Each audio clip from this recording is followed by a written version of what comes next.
Hi everyone, thank you so much for being here today. So today we're going to be talking about the chakra system in brief. I'm calling it part 1 and it's for beginners.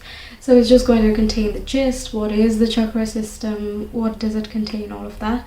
But I will not be talking too much in depth about any of the other chakras except the root.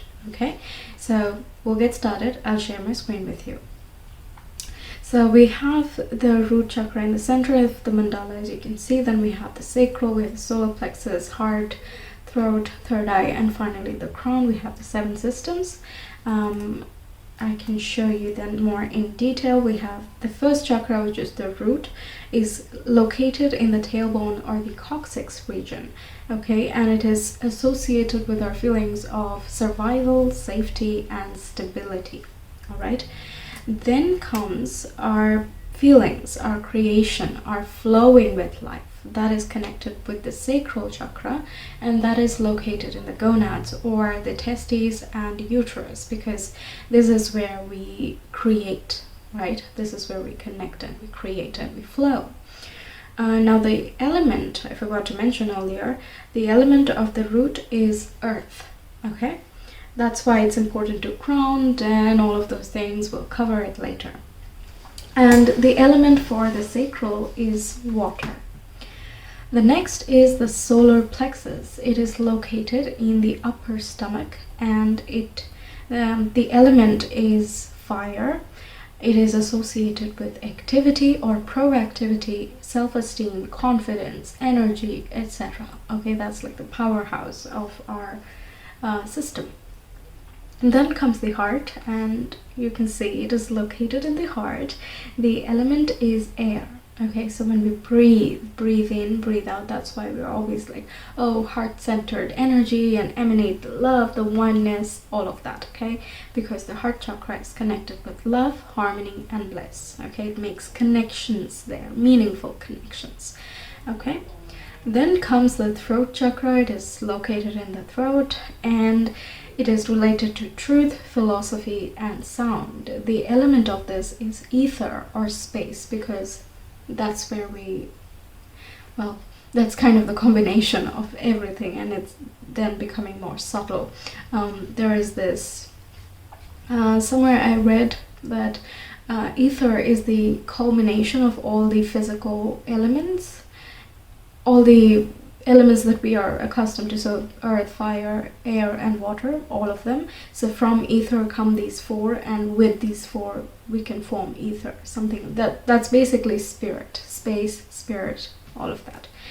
Okay, so it is associated with our personal truth, our personal philosophy, and it is connected to sound itself, because this is where we speak, right? Then we have the third eye chakra, which is located in the forehead, in the middle of the brows over here. It is associated with intuition, with wisdom, and with light. Okay, so seeing clearly. With light, I mean illumination. Okay, shedding light on different topics. That's why it is wisdom. Like, oh, I see it clearly. The aha, Ace of Swords, right? I see it clearly now. I see it now. That's the third eye. And then finally, we have the crown chakra, which is located on the top of the head over here. It is the powerhouse for our consciousness or awareness, our spiritual essence, and it is the element of this is none, or you can call it thought. Okay, so all thought is connected on the crown here. And interesting coincidence, or I don't know if it is a coincidence or what, but babies, they are born with a soft spot right here, and it closes as they grow older. I know that it serves the purpose of squeezing a little bit when they are coming out of the mother, so it's a bit of a help for the mom, right? And also reduces the pain a little bit for the baby as well. But it's interesting that it stays open for quite a while until the skull is properly formed, as if while they are growing up, they have source or spirit kind of speaking to them very directly. I thought that's a very interesting correlation. But anyway, so it's all interconnected. All right, it's all interconnected. What I mean by that? Plenty of things, actually. First of all, we are matter and we are energy. right? And everything that surrounds us, the things we can see and also the things we cannot, are one or both, right? Either it's matter or energy or both, right? For example, feelings, they are energy, right? Meanwhile, doing something is a physical effort. It's action, right? You can see tangible results. So everything by itself is very much connected. We can associate, we can relate with a lot of different things with our surroundings because of this correlation, right? Now, coming to the chakra system, it's all interconnected. So if our root chakra, let's say, which is the most common one, which gets a little bit wonky, if that is damaged or it is ruined at some part, like while growing up we experience certain trauma, it forms a shaky foundation. Yeah, so anything that builds up on that, the sacral feelings of security, feelings of the ability to feel your feelings, right, that is not possible. That gets dampened a little bit, right? And then fears resulting from not being able to feel clearly and not being able to identify what exactly your feelings are, that can again affect the root, right? Similarly, if you're not feeling correctly or you don't know what exactly you feel, you struggle with expressing your feelings, all of that, then the solar plexus doesn't know what to do because it's the powerhouse of action. But before it can take action, it needs to know, what do you want, right? So the solar plexus is then built on shaky ground, and so on and so forth, right? But the good thing is, once we know it, see, when we are growing up, we grow up in a very varied surrounding, right? In my case, we had to relocate a lot, and I always had to be taken away from my friends, and basically I didn't have a stable surrounding. Okay, meanwhile I did have a lot of crown chakra and third eye chakra activation because my parents were my one parent was very oh, these are ideas and this is you think about this, read about this, what are your thoughts, and critical thinking, those type of things. Okay, so my crown chakra and my third eye started to develop more. Plus I was religious as I was growing up, so even that was kind of awakening the third eye. So I know that my third eye and the crown is working fine, so I can use that to help my root develop. For example, I have awareness that the root causes of my problems are not fixed. So with that awareness, I can try to find information that will help me develop my root. Yeah. Similarly, let's say you have a strong solar plexus, you have good confidence, and now I'm not saying that it is all perfect and you don't have to do anything ever, because again, it's built on shaky foundations, right? But if it is much better than the root, then you can use that sense of willpower, that determination, that push that you give yourself, right? For example, making schedules and sticking to schedules, that discipline, follow through, all of that is connected with the solar plexus. You can use that to drive yourself to fix the root.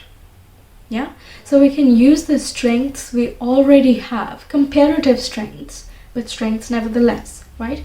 We can use that to support the growth and the balance of the lower chakras, or higher, depends. Either case, it is all interconnected. And as and when we then fix the root or sacral or whatever, when we fix that, we then have a newer foundation on which we have to build the solar plexus. That will be a new sense of confidence. The third eye, which will be a new sense of seeing things clearly. And it's like, oh, I don't think I was seeing things clearly at all, right? But you were for that time. But now it's a new thing. Okay? So that's something. Then we have the root chakra. We're moving on to the root chakra now. So once again, this is part 1 as well. I can go on very much in depth. We can go into the metaphysics, the philosophy, the whole Vedic stuff and all of that, but I have not read so much yet. I'm very interested, so I'm going to get some books and read up on it, and I will let you know whenever I have some really interesting information. Right? So we have this one poem that I channeled while I was meditating on root chakra. This was quite a long time ago, and I've been wanting to post this, but it never resonated. You know, I thought of Instagram, but then I was like, no, I need to talk about this a little bit. So yes, the poem. We rise from the earth as we are born. We dissolve into the earth when we are gone. Thus is the cycle of creation. Mother Nature, bring me home. So what is this is that when we are born in this physical world, the root chakra becomes our sense of home. When we are afraid, we want to go to the root and go back and feel safe, right? When we are feeling overwhelmed, we want to go back to the root and, curl up in a nice blanket and just be there for a bit, right? Feelings of comfort, of stability, of dependability, of security, all of those things. Yeah, it's something solid to stand on, right? Because the whole world is just spinning, right? So what do you hold on to? When you're in a hurricane, what do you hold on to, right? So we rise from the earth as we are born. So we are made of its elements. As the earth is physical, we are physical as well. And we dissolve into the earth when we are gone. And by that I mean the physical body. The physicality of us dissolves into the earth. And this part is like this body is alone for the soul. So I'm not the body, and the body is not me. I'm in the body, right? And I'm using the body to carry out my purpose, to lead my life, to learn my lessons, to grow and to evolve, right? So it is very limited when you try to restrict you, right, in a body. So we dissolve, we let it go, we come from it, and we let it go to it. It goes back, we go back to Mother Nature, this part of us. Because while we're living here in this body, we do get a little bit attached, right? And this was our home. But when we leave, we let it go. It's like shedding a skin, and we leave it. We leave it to Mother Nature. The one that brought us here is the one that takes us home, right? So this is that sense of the right to exist, the right to be, the right to have. Because I am in this body, because this is given to me by Mother Nature, given to me by Mother Earth. Regardless of how the whole process happened, because I come from Earth, I know I deserve. That's basically that, okay? And that is the cycle of creation, as in life and death and life and death and so on and so forth. Yeah? Next, let's move to, so the first thing is survival. That is the root chakra. The first thing to establish is the right to survive, right? So when you first are born, you want to simply exist and just, get through till you're stable enough to pick up your own head and maybe, straighten your spine and walk. Yeah. So the first thing is, I need to survive. The right to exist, to be, to have. Yeah. Next, we have feelings of safety. Am I safe? How can I feel safe? So feelings of connections. Who are you connecting with? Right? Do you feel safe in this connection? Do you feel safe at home? Do you feel safe with the new people you're interacting with? Yeah.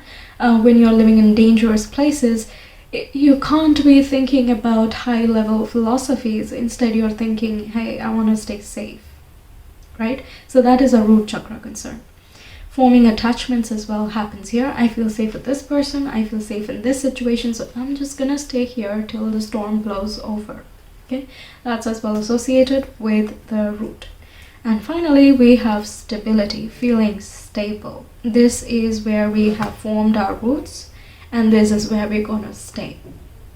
Like when plants are starting to grow, first they, you need to give them good environment. You have to first plant it for it to survive. You give it water, you give it some sunlight, right? You make it feel safe in its new home. It gets accustomed to the soil quality, the amount of air it has, and finally it plants its roots, right? It's not instant. That's what I mean. Okay?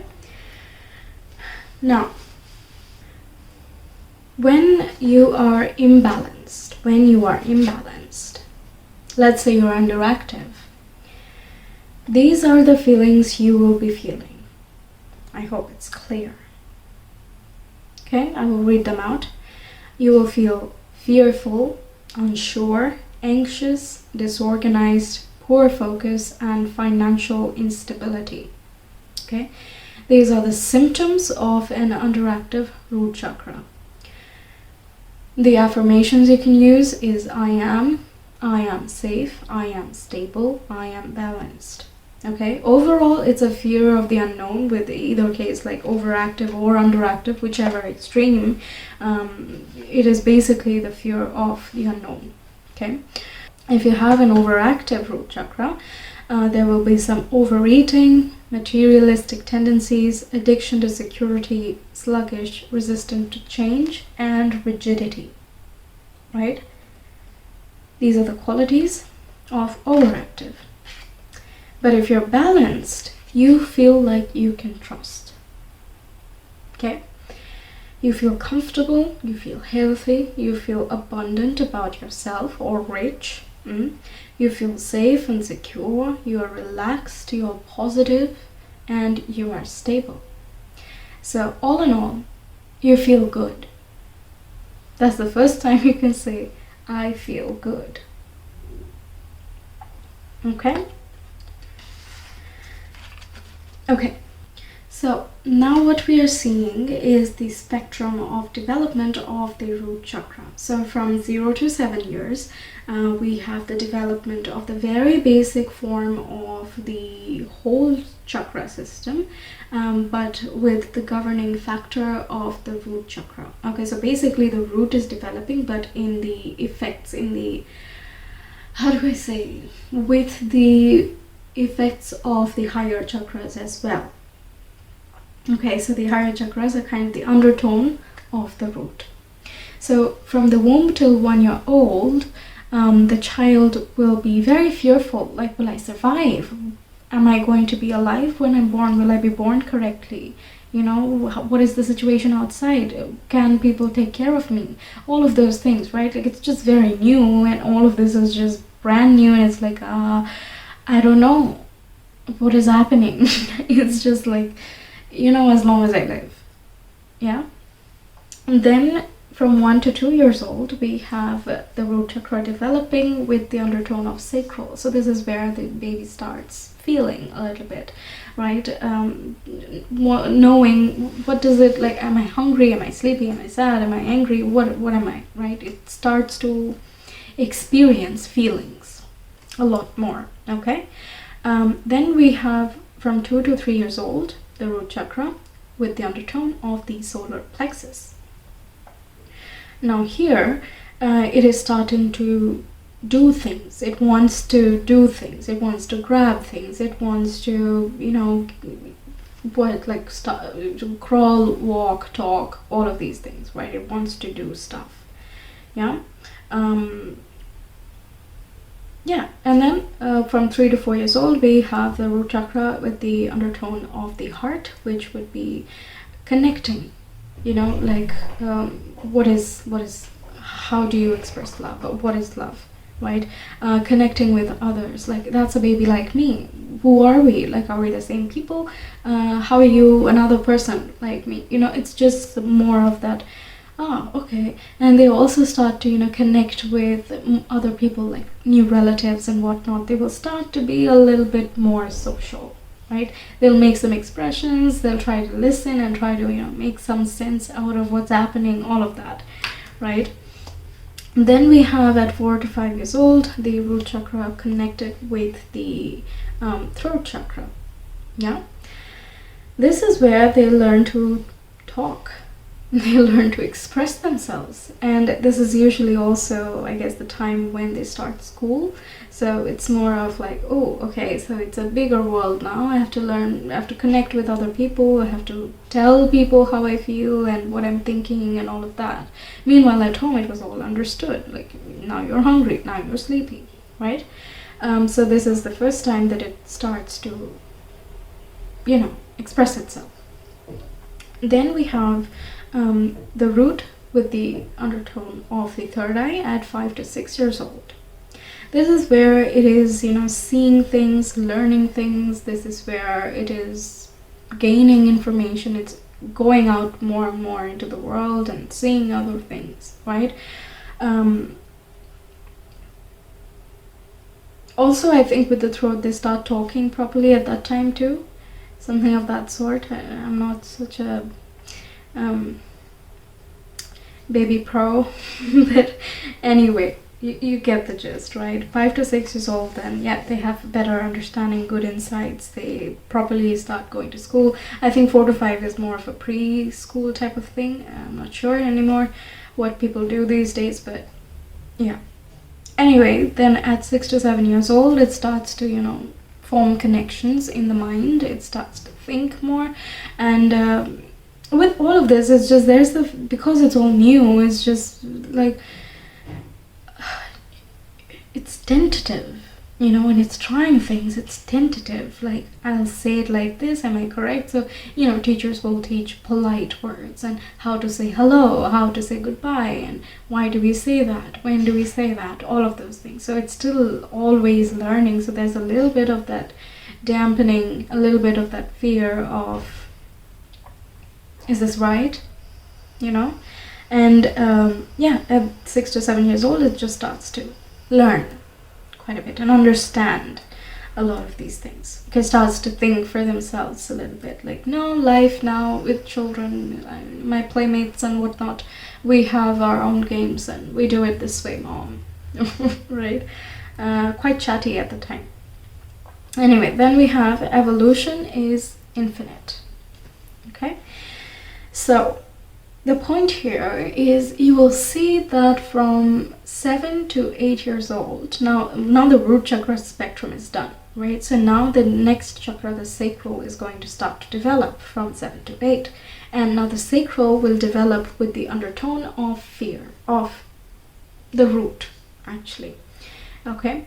Then with the sacral, then with solar plexus, and so on, the whole color, right? So like that, after 49 years, or let's say 50 to 51, will be again the beginning of root. And this is where you form once again a new sense of existence. Who am I now? What is my right now? Because you have experienced enough, you have developed till your crown, till 49, and now at 50, you are ready to, well, I'm not 50 yet, but what I'm thinking is you are ready to establish a new sense of rights for yourself. And you're also capable of passing this information on. You have a new sense of being, right? That takes on a whole new definition. That's my point, right? So evolution is completely infinite.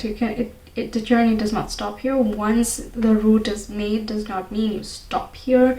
You continue again, right?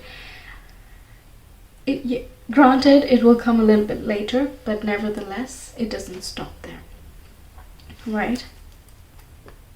Now, how do you heal the root? This is more of the technical stuff. How do you heal the root? First is through meditation. This is my most favorite, most preferred. There are so many meditation music. You can use some binaural beats, I think, but I think there is Meditative Mind. That's the channel that I normally follow. I use the Heal Thyself series. It's nice music and stuff, so it feels very peaceful. It engages very easily. Peaceful, I already mentioned, but it is that peaceful. Anyway, so yeah, you can check that out. But it has helped me quite a bit, and maybe start like 5 minutes a day, 10 minutes a day, just to get the habit going, right? You want to focus on the root center, go ahead. You want to focus on a specific color, go ahead. You want to focus on the screen itself, go ahead. Okay, it doesn't matter. The point is you need to observe your thought patterns. Instead of reacting, just observe it. Okay, it's easier said than done, I'll agree. That's why I said just start with 5 minutes, whatever, right, to get the hang of it. But the point of using meditation music is that the frequencies they use will naturally steer you towards thinking. You get into that very thoughtful state. That's why I like to use the help of it. And later on, yeah, you can totally stop the music if you want. But I haven't yet. It's just very nice. Why would I stop, right? Plus, if it's supporting someone, right? Yeah, so meditation is my most favorite, but also you can walk in nature, barefoot, connect with earth, feel the earth, okay? Sometimes I like to just touch the tree trunks, or like just look at the leaves and grass, kind of see how they feel. It's interesting. By the way, you should, I don't know if you've tried like making babies kind of stand on the grass bare feet. Their reaction is so fun. You can watch some YouTube videos as well, but my nephew, I made him stand and he was just like, whoa, what is this sensation?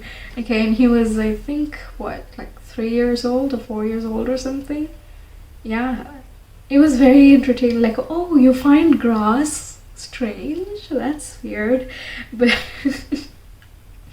but yeah, even now we feel that awakening of the childlike bliss when we connect with nature, because that's what we are organically, right? So that really, really, really helps in grounding and feeling safer. Then we have take a look at the mother. Yeah. Some of us have mother issues. It is generally not very obvious, but this is because, I mean, the womb is the mother, right? The raising part is the mother. So looking at the mother figure, your attitudes towards mother, as in the earth mother, the divine mother, many spectrums, of course. It can be your actual mother too, but yeah, it relates to any type of mother figure. But mainly it is about the very creative force, basically the earth, the empress over here, because that connects with your feelings of abundance, right? That connects with, do I deserve this? Do I feel worthy of it? Yeah, I want something, but do I deserve to want something? All of these very existential type of questions, but it's easy to shove them aside, like, yeah, I want this, yeah, I want that. But do you really believe that you can get what you want? If not, why? Yeah, these things can be related to your root. Next, yes, wearing red clothes, any red article. The point of this is not that the red cloth itself is going to change everything, no, but this is mainly in the form of associations. Personally, I will say that it is meditation that is going to take you to the root of the problems, including mother problems, if any, okay? And if you have trouble meditating by itself, then nature is a really good catalyst, right? But red colored clothes, for some people, can form certain associations that red is connected to root, so my root is getting balanced whenever I wear red, right? It can be in the form of talismans as well. It's not that object itself, keep in mind, it's not the object itself, but your association with it, yeah? Then we have red foods as well. This is a little bit of an exaggerated photo. Ketchup is not going to balance your root, but anyway, like red fruits, red vegetables. Then we also have root vegetables, carrots, parsnips, potatoes, radishes, etc. right? Tomatoes, strawberries, chilies, pomegranates as well, capsicum. Yeah, these things actually help. Yeah, these things help.